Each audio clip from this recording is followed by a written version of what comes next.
So test, check, mic check, 1 2 1 2.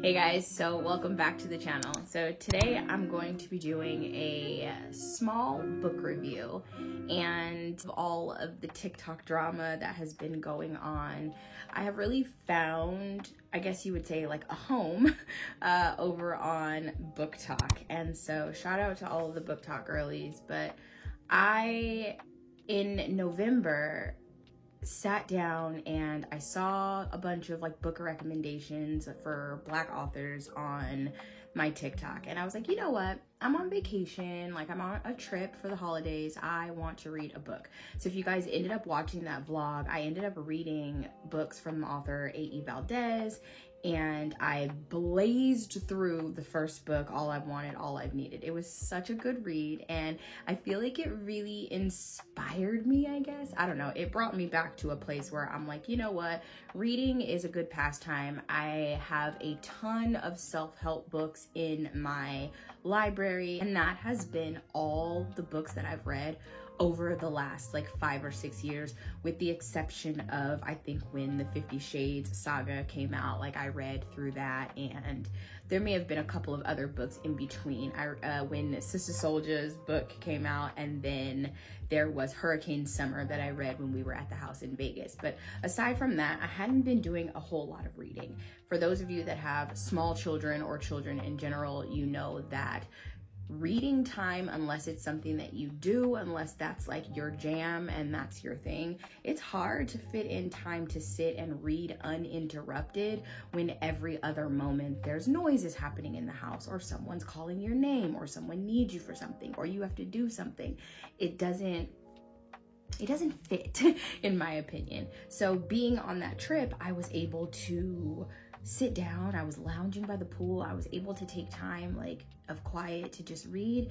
And then I heard about the immersive reading, and I'm a fangirl of audiobooks because of the fact that I might need to be chopping onions and cutting up prep for food while I'm listening to a book. And so it's a lot easier to do the listening than it is, of course, to just sit and have like a physical copy of the book in my hand. However, that being said, having the physical copy of the book and reading it at the same time, chef's kiss, total gem, and I'm glad that I started doing that as well. So today I want to do a book review, and I've done a few of these over on TikTok, but I feel like I'm gonna start transitioning this over to YouTube. There is a book girl community here, and so just consider me your bandwagon book bae, and we're gonna talk about the last book that I just read. So I just got done reading Love on the Ninth Floor.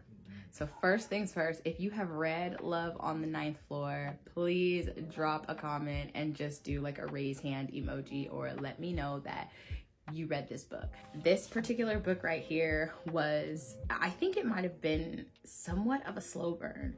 It is a romance, but this book straight up had me in my feelings going up and down. So I actually wrote a book review on my phone, and so I'm gonna read you what I put in this book review, because I wrote this immediately after I finished reading it. It was nighttime, it was dark, I wasn't gonna film a video. And so just to make sure that I remembered what exactly the impression that the book left on me, I wanted to write it here. But if I can say anything, what I will say is that I was like up and down like this. Everybody in this book was just wrong. Everything was all over the fucking place, and I enjoyed every bit of it. Let's read what I wrote. So first things first, I gave Love on the Ninth Floor a 5-star review. For me, it was a 5-star read. I completely enjoyed it, even though it had me in shambles just a little bit, clutching my pearls. Like, I enjoyed it. So Ari Sky is the author, and I just said that the beginning of this book really pulled me and captured me in because of the modern era that the book is set in. The woman is a dentist, and she's leaving her office to get lunch. She gets stuck in an elevator in her office, to the point where they had to call the fire department out to come and get this elevator open. Needless to say, she sees this beauty, heavenly godsend of a man named Keenan. And there starts this wild goose chase of a love story. So the doctor goes on to TikTok, because she's pretty TikTok famous for her dances, and makes a TikTok video, and that's sort of what sparks this whole thing. So I'm not going to give too much of it away. I don't want these videos to be like a buzzkill on the book, because if it's something that you want to read, like, I know I don't like to have stuff ruined, but I need enough to know, like, yeah, it's a pretty good book. But anyways, the story was a story of timing and communication for sure. There were multiple obstacles that were basically put in the way of this couple becoming, in fact, a couple. When I say certain parts of this book had me in absolute shambles, I was literally getting upset and frustrated because things that seemed really obvious or had me thinking like, okay, I know what's gonna happen next, or ooh, yeah, this is gonna happen, completely ain't happened that way. So it was not as predictable of a book as some of the other books that I've read recently have been. And so I actually really like that, because I was like, shit, I was dead ass wrong.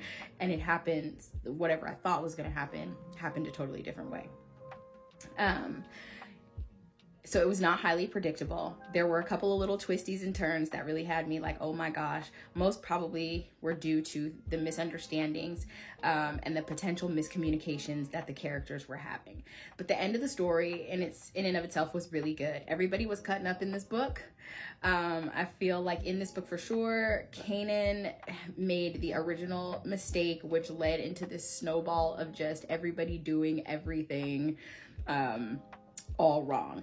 Kanan had a girlfriend named River, and I think that she was in the wrong. I think it was River that started putting all that stuff on Kanan's social media, and I think she was doing it in attempts to try to pull out or make old girl jealous, and so that was all just kind of a mess.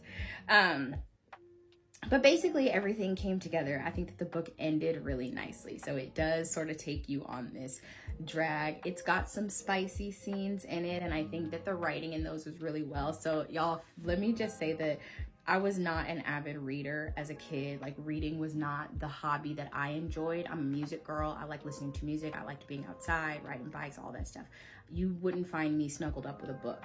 However, I had a best friend who really enjoyed books. She read Eric Jerome Dickey books, and when I went to Walmart one day, and this was years ago, one of the first books that I picked up was a book called Around the Way Girls. And I read Around the Way Girls, and it changed my perspective on like writing and reading, because it was ghetto and it was like hood, and like I was into it. And so I ended up starting to read a lot of Zane books. I really enjoyed those. So spicy romance and, you know, some good banter. You know, I like books that have cussing and, you know, regular talking. I feel like my book genre is, my kids say it's like a Tubi movie, and they're probably correct. The books I like are probably akin to like some Tubi movie dramas. But with that being said, there was a lot of, you know, good communication. The book felt relatable in that I felt like I was hearing this story from these people. The writing, I feel like, was really good. The spicy scenes were pretty good. One of my favorite parts is when Niecy is back at home, upset because completely unsatisfied. She's got her flower and is on an Instagram call with Kanan. She gets off the call, drops the phone.